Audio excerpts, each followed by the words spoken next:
हरे कृष्णा। ओम श्री बृहस्पति नमः। प्रेम से बोलेंगे बृहस्पति भगवान की जय। भक्तजनों, बृहस्पतिवार के दिन हम बृहस्पति कथा व्रत श्रवण करेंगे। तो पौराणिक कथाओं के अनुसार प्राचीन काल में एक प्रतापी राजा और दानी राजा राज्य करता था। वह नित्य गरीबों और ब्राह्मणों की सहायता करता था। यह बात उसकी रानी को अच्छी नहीं लगती थी। वह ना ही गरीबों को दान देती और ना ही भगवान का पूजन करती, और राजा को भी दान देने से मना करती थी। एक दिन राजा शिकार खेलने वन को गए हुए थे, तो रानी महल में अकेली थी। उसी समय बृहस्पति देव साधु भेष में राजा के महल में भिक्षा मांगने गए। भिक्षा मांगी। रानी ने भिक्षा देने से मना कर दिया और बोली, हे साधु महाराज, मैं इस दान पुण्य से तंग आ गई हूँ। मेरा पति सारा धन लुटाते रहता है। मेरी इच्छा है कि हमारा धन नष्ट हो जाए, फिर ना रहेगा बांस ना बजेगी बांसुरी। साधु ने कहा, देवी तुम तो बड़ी विचित्र हो। धन संतान तो सभी चाहते हैं, पुत्र और लक्ष्मी तो पापी के घर भी होने चाहिए। यदि तुम्हारे पास अधिक धन है तो भूखों को भोजन दो, प्यासों के लिए प्याऊ बनवाओ, मुसाफिरों के लिए धर्मशालाएं खुलवाओ। जो निर्धन अपनी कुंवारी कन्याओं का विवाह नहीं कर सकते, उनका विवाह करा दो। ऐसे और कई काम हैं जिनके करने से तुम्हारा यश लोक परलोक में फैलेगा। परंतु रानी पर उपदेश का कोई प्रभाव ना पड़ा। वह बोली, महाराज आप मुझे कुछ ना समझाएं। मैं ऐसा धन नहीं चाहती जो हर जगह बांटती फिरूं। साधु ने उत्तर दिया, यदि तुम्हारी ऐसी इच्छा है तो तथास्तु। तुम ऐसा करना कि बृहस्पतिवार को घर लीपकर पीली मिट्टी से अपना सिर धोकर स्नान करना और भट्टी चढ़ाकर कपड़े धोना। ऐसा करने से आपका सारा धन नष्ट हो जाएगा। इतना कहकर वह साधु महाराज वहाँ से आलोप हो गए। साधु के अनुसार कई बातों को पूरा करते हुए रानी को केवल 3 बृहस्पतिवार ही बीते थे कि उसकी समस्त धन संपत्ति नष्ट हो गई। भोजन के लिए राजा का परिवार तरसने लगा। तब एक दिन राजा ने रानी से बोला कि हे रानी, तुम यहीं रहो, मैं दूसरे देश को जाता हूँ, क्योंकि यहाँ पर सभी लोग मुझे जानते हैं, इसलिए मैं छोटा कार्य नहीं कर सकता। ऐसा कहकर राजा परदेश चला गया। वहाँ वह जंगल से लकड़ी काट कर लाता और शहर में बेचता। इस तरह वह अपना जीवन व्यतीत करने लगा। इधर राजा के परदेश जाते ही रानी और दासी दुखी रहने लगे। एक बार जब रानी और दासी को 7 दिन तक बिना भोजन के रहना पड़ा, तो रानी ने अपनी दासी से कहा, हे दासी, पास ही के नगर में मेरी बहन रहती है, वह बड़ी धनवान है। तू उसके पास जा और कुछ ले आ, ताकि थोड़ी बहुत गुजर बसर हो जाए। दासी रानी की बहन के पास गई। उस दिन गुरुवार था और रानी की बहन उस समय बृहस्पतिवार व्रत की कथा सुन रही थी। दासी ने रानी की बहन को अपनी सारी बात बता दी, लेकिन रानी की बड़ी बहन ने कोई उत्तर नहीं दिया।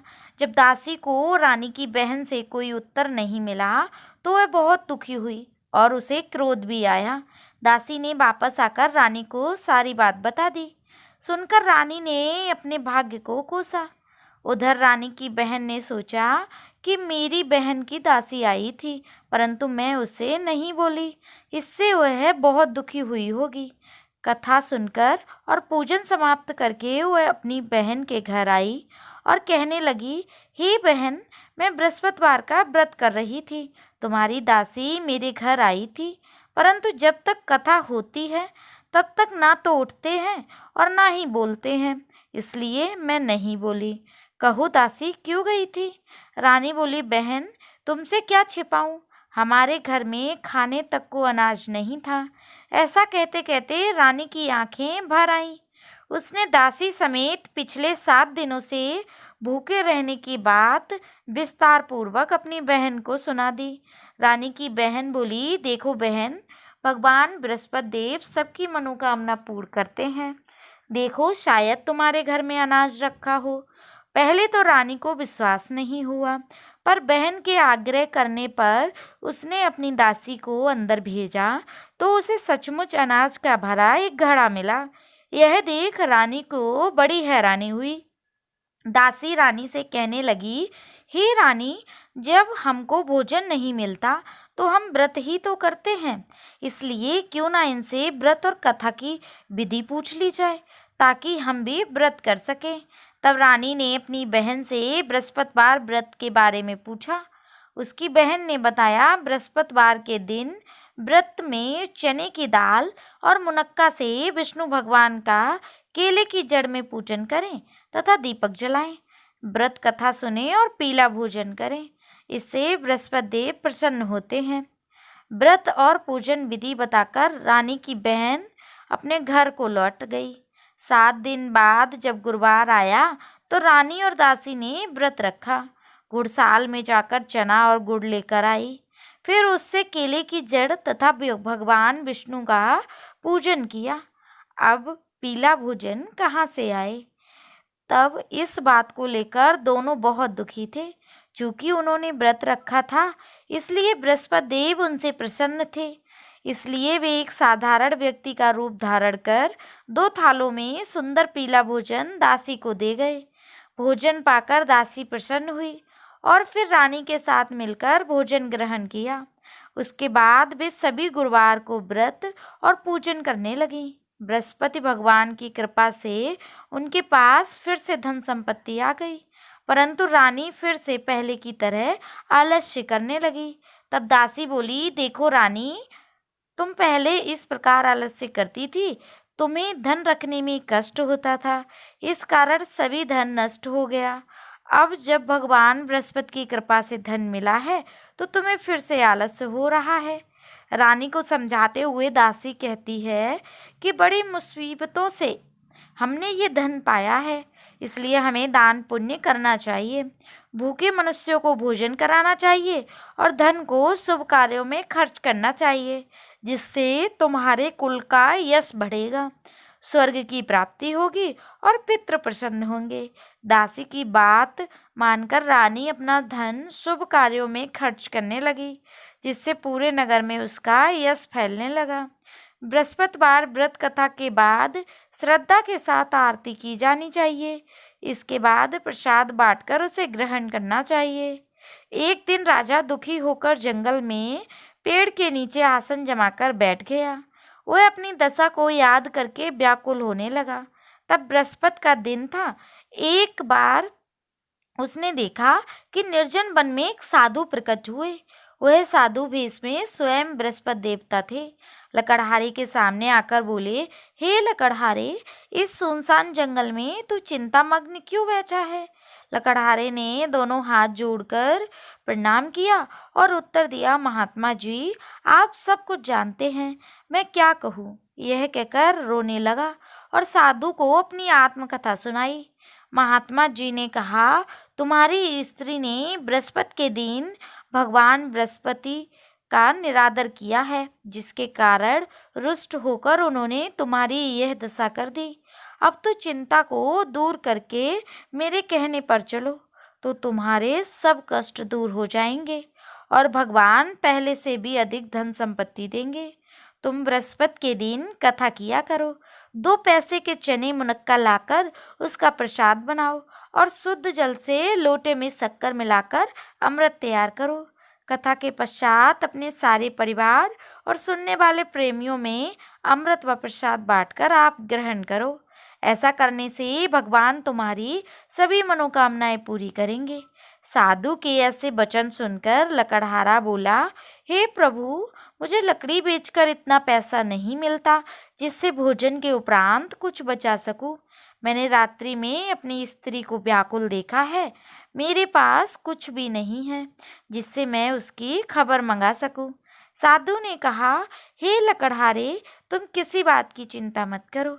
बृहस्पति के दिन तुम रोजाना की तरह लकड़ियां लेकर शहर को जाओ। तुमको रोज से दुगना धन प्राप्त होगा। जिससे तुम भली भांति भोजन कर लोगे तथा बृहस्पति देव की पूजा का सामान भी आ जाएगा। इतना कहकर साधु अंतर्ध्यान हो गए। धीरे धीरे समय व्यतीत होने लगा। फिर वही बृहस्पतिवार का दिन आया। लकड़हारा जंगल से लकड़ी काटकर किसी शहर में बेचने गया।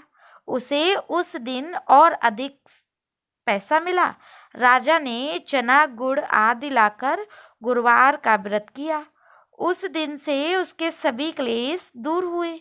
परंतु जब दोबारा गुरुवार का दिन आया तो बृहस्पतिवार का व्रत करना भूल गया। इस कारण बृहस्पति भगवान नाराज हो गए। उस दिन उस नगर के राजा ने विशाल यज्ञ का आयोजन किया तथा शहर में यह घोषणा करा दी कि कोई भी मनुष्य अपने घर में भोजन ना बनावे, ना आग जलावे। समस्त जनता मेरे यहाँ भोजन करने आवे। इस आज्ञा को जो ना मानेगा उसे फांसी की सजा दी जाएगी। इस तरह की घोषणा संपूर्ण नगर में करवा दी गई। राजा की आज्ञा अनुसार शहर के सभी लोग भोजन करने गए, लेकिन लकड़हारा कुछ देर से पहुंचा, इसलिए राजा उसको अपने साथ घर ले गए और ले जाकर भोजन करा रहे थे। तो रानी की दृष्टि उस खूंटी पर पड़ी जिस पर उसका हार लटका हुआ था। वह वहां पर दिखाई नहीं दिया। रानी ने निश्चय किया कि मेरा हार इसी मनुष्य ने चुरा लिया है। उसी समय सिपाहियों को बुलाकर उसको कारागार में डलवा दिया। जब लकड़हारा कारागार में पड़ गया और बहुत दुखी होकर विचार करने लगा कि न जाने कौन से पूर्व जन्म के कर्म से मुझे यह दुख प्राप्त हुआ है, और उसी साधु को याद करने लगा जो कि जंगल में मिला था। उसी समय तत्काल बृहस्पति देव साधु के रूप में प्रकट हुए और उसकी दशा को देखकर कहने लगे, अरे मूर्ख, तूने बृहस्पति देव की कथा नहीं करी, इस कारण तुझे दुख प्राप्त हुआ है। अब चिंता मत कर। बृहस्पतिवार के दिन कारागार के दरवाजे पर 4 पैसे पड़े मिलेंगे। उनसे तू बृहस्पति देव की पूजा करना, तेरे सभी कष्ट दूर हो जाएंगे। बृहस्पति के दिन उसे 4 पैसे मिले। लकड़हारे ने कथा कही और उसी रात्रि को बृहस्पति देव ने उस नगर के राजा को स्वप्न में कहा, हे राजा, तुमने जिस आदमी को कारागार में बंद कर दिया है वह निर्दोष है, वह राजा है, उसे छोड़ देना। रानी का हार उसी खूंटी पर लटका है। अगर तू ऐसा नहीं करेगा तो तेरे राज्य को नष्ट कर दूंगा। इस तरह रात्रि के स्वप्न को देखकर राजा प्रातःकाल उठा और खूंटी पर हार देखकर लकड़हारे को बुलाकर क्षमा मांगी तथा लकड़हारे को योग्य सुंदर वस्त्र आभूषण देकर विदा कर दिया। बृहस्पति देव की आज्ञा अनुसार लकड़हारा अपने नगर को चल दिया। राजा जब अपने नगर के निकट पहुंचा तो उसे बड़ा आश्चर्य हुआ। नगर में पहले से अधिक बाग, तालाब, कुएं तथा बहुत सी धर्मशाला, मंदिर आदि बन गए। राजा ने पूछा, यह किसका बाग है? वह धर्मशाला है। तब नगर के सब लोग कहने लगे, यह सब रानी और बांदी के हैं। तो राजा को आश्चर्य हुआ और गुस्सा भी आया। जब रानी ने यह खबर सुनी कि राजा आ रहे हैं तो उन्होंने बांदी से कहा, हे दासी, देख राजा हमको कितनी बुरी हालत में छोड़ गए थे। हमारी ऐसी हालत देखकर वह लौट ना जाएं, इसलिए तू दरवाजे पर खड़ी हो जा। आज्ञा अनुसार दासी दरवाजे पर खड़ी हो गई। राजा आए तो उन्हें अपने साथ लिवा लाई। तब राजा ने क्रोध करके अपनी रानी से पूछा कि यह धन तुम्हें कैसे प्राप्त हुआ? तब उन्होंने कहा, हमें यह सब धन बृहस्पति देव के इस व्रत के प्रभाव से प्राप्त हुआ है। राजा ने निश्चय किया कि 7 रोज बार तो सभी बृहस्पति देव का पूजन करते हैं, परंतु मैं प्रतिदिन दिन में 3 बार कहानी कहूँगा तथा रोज व्रत करूँगा। अब हर समय राजा के दुपट्टे में चने की दाल बंधी रहती तथा दिन में 3 बार कहानी कहता। एक रोज राजा ने विचार किया, चलो अपनी बहन के घर यहाँ हो आवे। इस तरह निश्चय कर राजा घोड़े पर सवार हो अपनी बहन के यहाँ चलने लगा।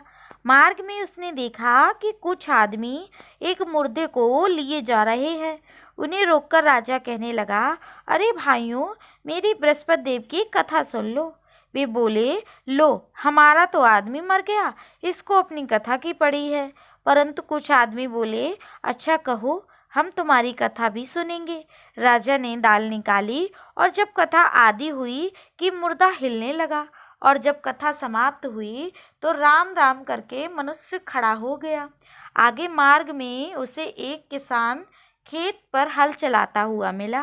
राजा ने उसे देख और उससे बोले, अरे भैया, तुम मेरी बृहस्पतिवार की कथा सुन लो।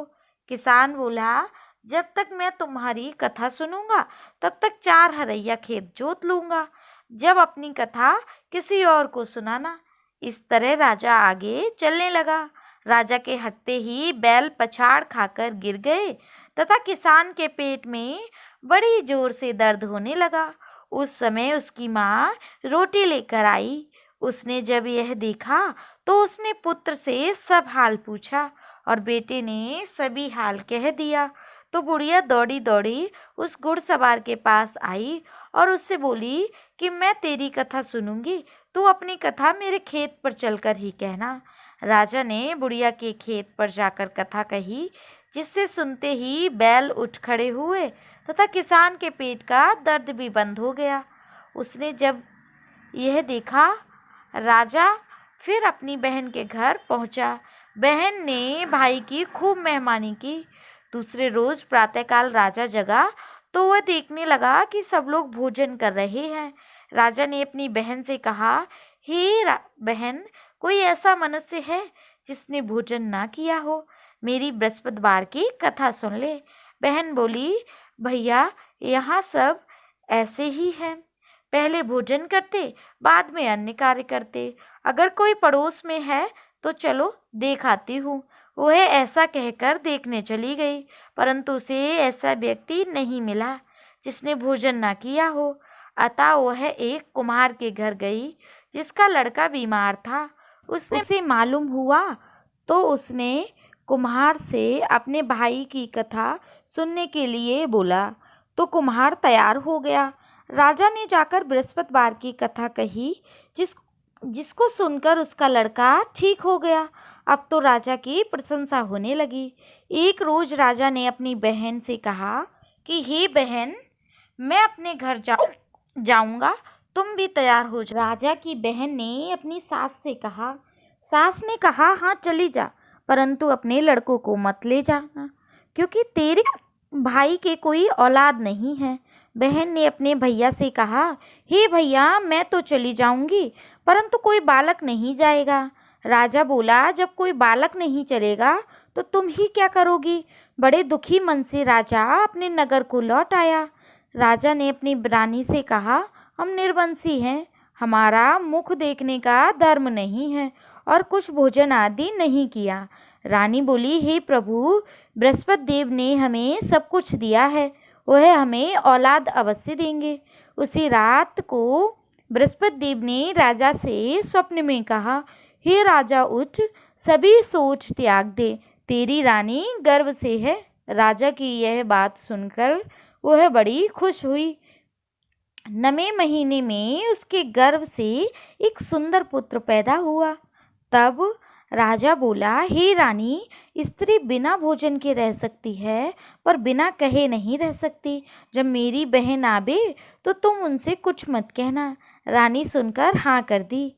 जब राजा की बहन ने यह शुभ समाचार सुना तो वह बहुत खुश हुई तथा बधाई लेकर अपने भाई के यहाँ आई। तभी रानी ने कहा, घोड़ा चढ़कर तो नहीं आई, गधा चढ़ी आई। राजा की बहन बोली, भाभी, मैं इस प्रकार ना कहती तो तुम्हें औलाद कैसे मिलती? बृहस्पति देव ऐसे ही हैं, जैसे जिसके मन में कामनाएं हैं सभी को पूर्ण करते हैं, और जो सद्भावना पूर्वक बृहस्पतिवार का व्रत करता है एवं कथा पढ़ता है अथवा सुनता है, दूसरों को सुनाता है, बृहस्पति देव उसकी सभी मनोकामना पूर्ण करते हैं। भगवान बृहस्पति देव उसकी सदैव रक्षा करते हैं। संसार में जो मनुष्य सद्भावना से भगवान जी का पूजन व्रत सच्चे हृदय से करते हैं तो उनकी सभी मनोकामनाएं पूर्ण करते हैं। जैसे सच्ची भावना से रानी और राजा ने उनकी कथा का गुणगान किया तो उनकी सभी इच्छाएं बृहस्पति देव जी ने पूर्ण की। इसलिए पूर्ण कथा सुनने के बाद प्रसाद लेकर ही जाना चाहिए। हृदय से उसका मनन करते हुए जयकारा बोलना चाहिए। बोलो बृहस्पति देव भगवान की जय। बोलो विष्णु भगवान की जय। भजमन नारायण नारायण नारायण, श्रीमन नारायण नारायण नारायण, भजमन नारायण नारायण नारायण।